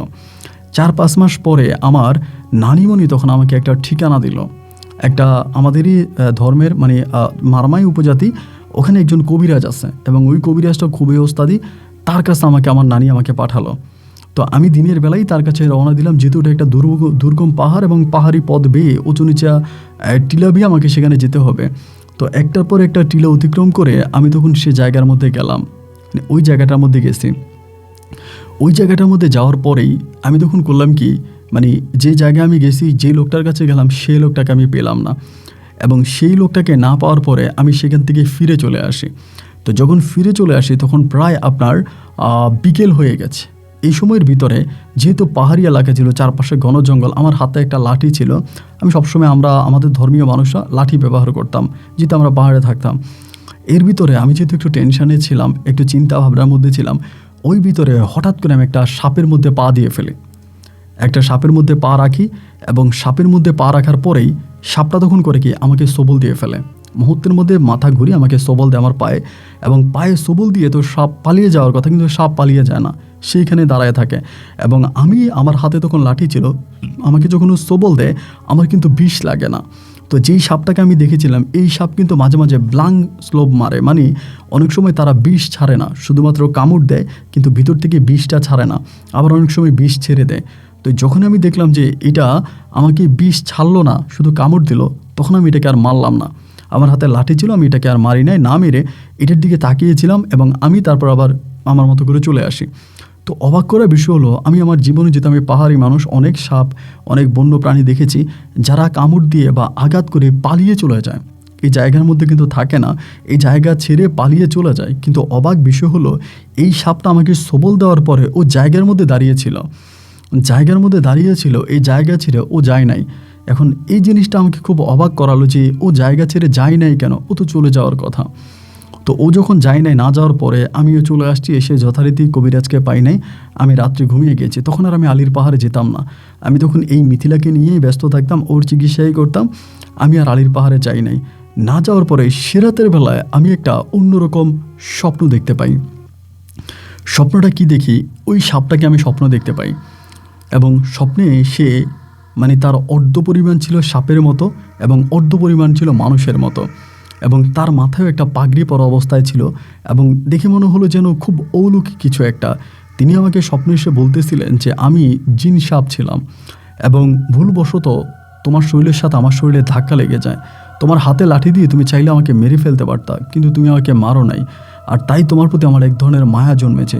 সেখান থেকে আমি তোমাকে সাহায্য করতে চাই, তোমার বউয়ের পায়ের যেই সমস্যাটা, এই সমস্যাটা সমাধান করার জন্য আমি তোমার মাথার কাছে একটা পানি দিয়ে গেলাম, একটা তেল দিয়ে গেলাম, তুমি এই তেলটা ব্যবহার করলে তোমার বউয়ের পা হয়তো আল্লাহর রহমতে ভালো হতে পারে। উনিও ছিলেন একজন মুসলিম জিন। তো উনি যখন এই জিনিসটা আমাকে বলে গেলেন এবং বলে যাওয়ার পরে আমি সত্যিই বড় অবাক হয়ে গেলাম, এবং সবচেয়ে বড় অবাক করা, উনি আমাকে স্বপ্নে যে জায়গাটা দেখালেন, জিনিসটা রেখে গেছেন, আমি ঘুম থেকে উঠে সেম একই জায়গায় আমি এই জিনিসটা পাই, এক ধরনের একটা তেল পাই যেটার আকার ছিল হলুদ আকৃতির তেল। এই হলুদ আকৃতির তেলটা পাওয়ার পরেই আমি তখন করলাম কি, এই তেলটা, এবং সে আমাকে আরেকটা জিনিস স্বপ্নে বলে গেছে, যে পাহাড়ে আমি থাকতাম বা যে পাহাড়ে আমার মসজিদটা ছিল, ওই পাহাড়ের চার কোণার মধ্যে তাবিজ পুঁতে রাখা হয়েছে, এবং কোন কোন গাছের নিচে তাবিজ আছে, তাবিজ দিয়ে এই জায়গাটাকে বন্দি করে দেওয়া হয়েছে, এটা নাকি আমার মা করছে, যার কারণে এই পাহাড়ে এখন আর আগের মতো করে জিনেরা নামাজ পড়তে আসতে পারে না, আমি যাতে এই তাবিজগুলো ওখান থেকে সরিয়ে ফেলি। উনি আমাকে এটা স্বপ্নে এসে বলে, এবং স্বপ্নে এসে বলার পরে প্রথমত ওই তেলটা আমি মিথিলার পায়ে মালিশ করি, এবং দ্বিতীয়ত উনি যেভাবে আমাকে যে গাছের নিচে বলে ওই গাছের নিচে আমি সত্যিই তাবিজ পাই। 4টা তাবিজ এই পাহাড়ের 4 কোণায় ছিল, এবং 4 কোণা থেকে আমি তখন তাবিজগুলো উঠিয়ে ফেলি, এবং তাবিজগুলো উঠিয়ে ফেলার পরেই এই যেদিন আমি তাবিজগুলো উঠাই, ওই দিন রাতের বেলায় বহু বৎসর পরে আমার সর্বপ্রথম বন্ধু যিনি এখানে আসতেন নামাজ পড়তেন, তার সঙ্গে আমার দেখা হয়, এবং আমি মসজিদ ভেঙে ফেলেছি, সে খুব রাগ করে আমার উপরে, আমি কেন মসজিদ ভেঙেছি এবং এটার উপরে সে প্রচুর পরিমাণে রেগে যায়। তার সঙ্গে এত বছর পর দেখা, আমি তাকে বললাম যে দেখেন, আপনি তো আমার কাছে আসেন নাই। আমি কিন্তু তখন শিওর হয়ে যায় যে তিনি কোনো মানুষ নয়, তিনি একজন জিন। তবে তাকে আমি সরাসরি দেখতাম, তার সঙ্গে আমার কথা হতো একেবারে সরাসরি। মানুষ মানুষের সঙ্গে যেভাবে কথা বলে, মানুষ মানুষের সামনে যেভাবে দাঁড়ায়, একইভাবে আমি তার সামনে দাঁড়াতাম, তার সঙ্গে কথা বলতাম। তার সঙ্গে কথা বলার সময় আমার ভিতরে কোনো ভয় কাজ করতো না, আমি কোনো ভয় পেতাম না, আমি স্বাভাবিকভাবে তার সঙ্গে কথা বলতাম। এবং সে আমাকে বলে সে আমার উপরে খুব রাগ করেছে, আমার উপরে প্রচণ্ড রেগে গেছে। তারপরে তিনি আমাকে বলল যে জায়গাটা ঠিক করার জন্য, এই জায়গাটা সংস্কার করার জন্য এবং এটা ভালো করার জন্য। তো ওনার কথা মতো আমি তখন আবারও এটাতে মাটি ফেলে আবারও ঠিক করি, কিন্তু উনি চলে যায়। উনি এরপর থেকে উনি আর এই জায়গায় আসে না। তো না আসার পর উনি মাঝে মাঝে মানে প্রায় সময় আসে, আবার প্রায় সময় আসে না, তবে তিনি রাতের বেলায় আসে। তো এই করতে করতে আমি আবার উপরে জায়গাটা ঠিক করে আর ওই তেলটা আমার মায়ের কাছে দিয়ে আসি মিথিলার পায়ে মালিশ করার জন্য। প্রায় 15 দিন মিথিলার পায়ে যখন শরীরে যখন এই তেলটা মালিশ করা হয়, মিথিলা মোটামুটি অনেকটা স্বাভাবিক হয়ে যায়, এবং স্বাভাবিক হয়ে সে বসতে পারে, সে কথা বলতে পারে, খুব স্বাভাবিক একটা অবস্থানে সে চলে আসে। এবং এই স্বাভাবিক অবস্থানে আসার পরে সে আমাদের পাড়ার অন্য অন্য লোকদেরকে এই ঘটনা বলতে শুরু করে যে আমি মসজিদের নিচে কালো পাথরেও দেখেছি, এবং এই মসজিদের নিচে আমি এটা রেখেছি ওইটা রেখেছি, মানে এইরকম ঘটনাগুলো সে বলতে শুরু করে। এবং বলা বলির একটা পর্যায়ে একদিন রাতের বেলা আমাদের পাড়ার থেকে অনেকগুলো মারমা ছেলে চাকমা ছেলে মিলে এই পাহাড়ের উপরে উঠতেছে। তখন আমার সামনে ওই হুজুর ছিলেন, যে হুজুরের সঙ্গে আমি কথা বলতাম বা জিনার মাধ্যমে মসজিদ বানিয়েছি। তো হুজুর আমাকে বলল যে তারা আসতেছে মসজিদ ভেঙে ফেলার জন্য, বা তারা আসতেছে পাথরটা খোঁজার জন্য। তারা যদি পাথর বা মসজিদ ভেঙে ফেলে তুমি তাদেরকে কোনো বাধা দিও না। আমি বললাম তারা তো এমনও হতে পারে তারা আমাকেও মেরে ফেলতে পারে, কারণ আমি তখন আমাদের পাড়ায় এরকম একটা গুঞ্জন শুনতেছিলাম যে আমাকেও মেরে ফেলবে এবং আমার জন্য যত ঘটনা তার জন্য তারা আমাকেও রাখবে না। তখন তিনি আমাকে বলল তুমি তাদের কাছ থেকে দূরে থাকো, তারা তোমাকে দেখতে পাবে না, তোমার সামনে দিয়েও গেলেও তারা তোমাকে দেখবে না। তিনি আমাকে একটা দোয়া শিখিয়ে দেয় যে তুমি এই দোয়াটা পড়বা যখনই তাদের চোখে তোমার চোখ পড়বে, বা যখনই তারা তোমাকে মারতে আসবে তুমি এই দোয়াটা পড়বা, এবং এই দোয়াটা পড়লে তারা তোমাকে দেখতে পাবে না। এবং উনি আমাকে যেভাবে শিখাই দিল ঠিক একইভাবে আমি এই জায়গার মধ্যে দাঁড়ায় থাকতাম, আমি তাদের সামনেই থাকতাম, তাদের সঙ্গেই থাকতাম। তারা আমাকে ডাকতো কিন্তু তারা আমাকে দেখতো না। অবিশ্বাস্য হইলেও তারা আমার সামনে দিয়ে হেঁটে যাইতো কিন্তু আমাকে দেখতে পাইতো না।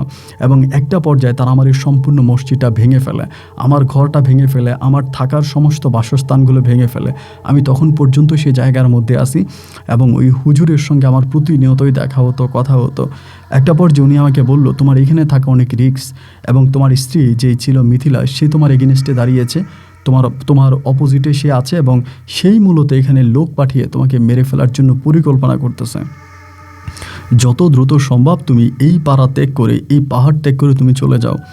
তখন আমি বললাম এই পাড়ায় আমার মা আছে, আমার বউ আছে, এবং আমি এখানে মসজিদ বানাই। তখন আমার মসজিদটা প্রায় পুরোপুরি ভেঙে দিয়েছে তারা, এবং মসজিদটা ভেঙে যে ইট বালিট এখানে যা ছিল তারা সব কিছু নিয়ে যায় ওই পাড়ার ছেলেরা। শুধু এই পাড়া না, আশেপাশের আরও অনেকগুলো পাড়ার ছেলেরা মিলে।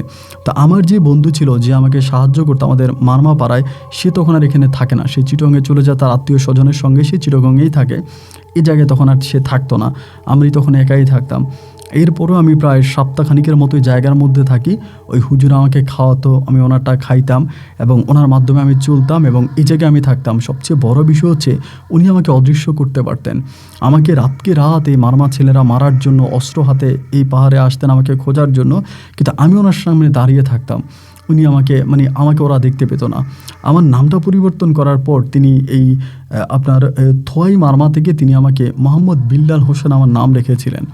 তিনি আমাকে বিল্লাল হোসেন বলে ডাকতেন। বহুদিন পর্যন্ত আমি এই দুর্গম পাহাড়ে ওনার সঙ্গে ছিলাম, ওনার সঙ্গেই থাকতাম, ওনার আদেশেই চলতাম, ওনার সঙ্গেই থাকতাম। এরকম করতে করতে উনি একটা পর্যায়ে আমাকে বলল তুমি এখান থেকে চলে যাও, এই জায়গার মধ্যে তুমি থাকলে পরে আগে পরে তোমার অনেক সমস্যা দেখা দিবে, তুমি এই জায়গার মধ্যে থেকো না, তুমি এখান থেকে চলে যাও এবং তুমি বিয়ে শাদী করো, নতুন করে সংসার করো। আমাদের ধর্মের ভিতরে এই জিনিসটা নাই যে বিয়ে না করে সারা জীবন পাহাড়ে কাটিয়ে দেওয়া, এটা নাই। তুমি বিয়ে করো, সংসার করো এবং এই সমস্ত কিছু ছেড়ে তুমি ভালোর পথে চলে আসো। তো আমি তখন তারে বললাম যে এটা কিভাবে সম্ভব, আমি কোথায় যাব বা কোন জায়গায় যাব, কোথায় বিয়ে করব। তখন তিনি আমাকে একটা চিঠি লিখে দেয় এবং চিঠিটা সম্পূর্ণ আরবি লেখায় লিখে দেয়। আরবি লেখা চিঠিটা লিখে দেয়। চিঠিটা লিখে দিয়ে তিনি আমাকে চট্টগ্রামের একটা মাজার এরিয়াতে পাঠায়, একটা মাজারে আমাকে পাঠায়। আমি আপনাকে এই মাজারটা আমাকে পাঠায় এবং পাঠিয়ে বলে মাজারের যিনি খাদেম আছে এই খাদেমের হাতে যেন আমি চিঠিটা দিই এবং আমি যাতে আর কখনোই এই পাহাড়ে না আসি। পাহাড়ে আসলে যে কোনো সময় আমাকে পাহাড়ি এখানকার যারা আছে তারা আমাকে মেরে ফেলবে। তা আমি ওনাকে বললাম তাহলে কি আমি চলে যাবো এখান থেকে? বলে হ্যাঁ চলে যাবেন, আপনি আর এখানে আসবেন না। ওনার সঙ্গে কথাবার্তা শেষ করে আমি তখন ওদিন রাতের বেলায় আমি সেই পাহাড়ি পথ ধরে আস্তে আস্তে করে সমতলের দিকে আসতে শুরু করি। একটা পর্যায়ে আমি আস্তে আস্তে করে আপনার পুরো সমতলে এসে যে আমাদের এখান থেকে বাসে করে আমি প্রথম আপনার বান্দরবান শহরে আসি এবং সেখান থেকে বাস যোগে আমি চিটংয়ে যাই। যে ঠিকানা দিল সেই ঠিকানা অনুযায়ী আমি ওই মাজারে যাই। মাজারটা খুবই ছোটোখাটো একটা মাজার ছিল, তবে এটা কি ঠিক মাজার বলা চলে না, এটা হচ্ছে আপনার একটা মসজিদ আছে, মসজিদের পাশে একটা কবরস্থান আছে, কিন্তু একটা লোক আছে যিনি কবরস্থানটা পরিষ্কার করে, তার নাম হচ্ছে এবাইদুল্লাহ, মোহাম্মদ এবাইদুল্লাহ বলে একজন লোক আছে। উনি মাঝে মসজিদটাতে নামাজ কালাম পড়ায়, থাকে সেই এলাকার স্থানীয় লোক এবং তিনি নাকি একটা সময় কবিরাজ ছিলেন, আমি পরে জানতে পারি। ওনার কাছ থেকে আমি তখন চিঠিটা দিই এবং তিনি চিঠিটা পড়ে, সম্পূর্ণ চিঠিটা পড়ে তখন তিনি করে কি চিঠিটা এই যে মাজারটা আছে মাজারের সামনে একটা ছোট্ট গর্ত করে এখানে চিঠিটা মাটির নিচে পুঁতে ফেলে আমার সামনে এবং আমাকে বলে তুমি আজকে থেকে এখানেই থাকো, এখানেই নামাজ কালাম পড়বে এবং এই মসজিদে তুমি নামাজ পড়াইবা, আমাদের সঙ্গে থাকবা এবং তুমি আর তোমার ওইখানে ফিরে যেতে পারবে না, তোমার ওই মারমার কাছে, তোমার মায়ের কাছে, তোমার পরিবারের কাছে। আমি বললাম আমি যাবো না। বলে থাকবো আমাদের সঙ্গে? আমি বললাম জি থাকবো। তখনই মোহাম্মদ আবাইদুল্লাহ হুজুরের সান্নিধ্যে আমি তখন সে এলাকায় থাকতে শুরু করি। এবং আবাইদুল্লাহ হুজুর একটা সময় কবিরাজি করতেন, মানুষের চিকিৎসা করতেন, কিন্তু বহু বছর ধরে তিনি এসব আর করেন না, সম্পূর্ণ ছেড়ে দিয়েছে। তো আমি ওনাকে বললাম, চিঠিতে আপনি কী এমন পেয়েছেন যেটার জন্য আপনি আমাকে এভাবে রেখে দিয়েছেন? তো চিঠিতে কী লেখা ছিল, কোন ভাষায় লেখা ছিল বা কী ছিল, আমি এসব কিছুই দেখি নাই। শুধু চিঠিটা আমি এনে ওনার হাতে দিয়েছিলাম। সম্ভবত চিঠির লেখাগুলো আরবি ছিল, এটা আমার একটা ধারণা। তো এরপর থেকে এই মসজিদে উনি আমাকে রাখে এবং সেখান থেকে আমি তখন নামাজ আদায় করি, নামাজ কালাম পড়াই, মানুষকে আমি ইমামের দায়িত্ব পালন করি এবং তিনি সবাইকে বলে যেটা একটা নতুন ইমাম সাহেব আসছে, উনি নামাজ পড়াবেন। তো আমার জীবনে যতটুকু সূরা, কেরাত, নামাজ কালাম যা শেখা সবই হুজুরের মাধ্যমেই শেখা। আমাদের ওই আলীর পাহাড়ে যে হুজুরে নামাজ পড়তে আসছো, ওনার মাধ্যমে আমার এইসব কিছু শিখা এবং ওনার মাধ্যমে আমি সেখানে নামাজ পড়াতাম। এভাবে প্রায় 2 বছর আমি সেই ছোটো মসজিদে নামাজ পড়াই, সেই গ্রামে ইমামতি করি। এবং 2 বছর পরে ওনারই এক মেয়ে ছিল, আবাইদুল্লাহ হুজুরেরই ছোটো মেয়ে ছিল, তার টোটাল 6টা মেয়ে ছিল, ওটা সম্পূর্ণ ছোট ছিল। এই ছোটো মেয়ের সঙ্গে তিনি আমাকে বিবাহ দেয়, আমি ওনার ছোটো মেয়েকে বিয়ে করি এবং বিয়ে করার পর আমি সে এলাকায় থাকতে শুরু করি এবং আজকে অবধি পর্যন্ত আমি ওই এলাকাতে আছি। এবং আমার বর্তমান বয়স অনেক, আমার বয়স প্রায় হিসাব করতে গেলে 80 বছরের উপরে হবে। তো আলহামদুলিল্লাহ এখন আমি হাঁটাচলা করতে পারি, আমি হাঁটতে পারি, চলতে পারি। আমার ছেলে মেয়েরা আছে, আপনার অশেষ রহমতে আমার ছেলে 2জন আছে, 2জনেই টাইটেল পাস মাওলানা, এবং মেয়েরা আছে, তাদেরকে বিয়ে শাদী দিয়েছি। এবং আমার এক মেয়েকে আমি কোরআনে হাফেজ বানিয়েছি, এক ছেলেকেও আমি কোরআনে হাফেজ বানিয়েছি এবং আল্লাহর অশেষ রহমতে আমি ভালো আছি। এরপরে আমি আমার মায়ের কাছে গিয়েছি, ওই মারমা পাড়ায়। আমার মা মারা গেছে, নানি মারা গেছে, সবাই মারা গেছে। আমার খুব ইচ্ছা ছিল তাদেরকে মুসলিম পথে আনার, কিন্তু আমি তাদেরকে আনতে পারিনি।